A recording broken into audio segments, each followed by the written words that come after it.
you call technical malversation of public funds.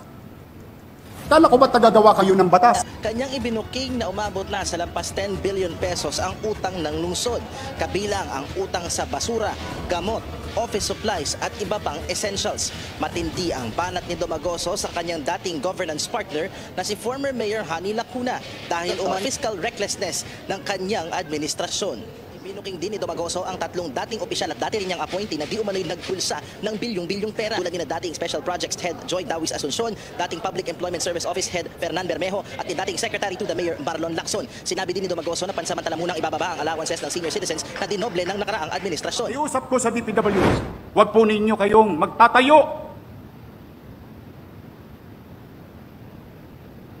Huwag kayong magtatayo ng gusali o infrastruktura sa lugar na ipinagbabawal ng batas. Saan ka nakakita? Pera ng congressman.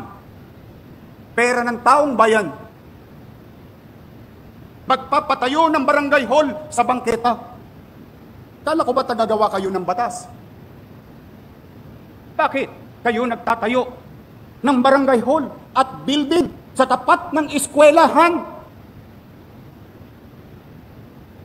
Nasakripisyo ang teacher, estudyante, para lang ma-i-display nyo mga pangalan ninyo sa mata ng publiko na kayo'y may ginawa. Pero ikinarga ninyo sa bangketa, well, you know very well, roads, alleys, and boulevards and avenues are beyond the commerce of men.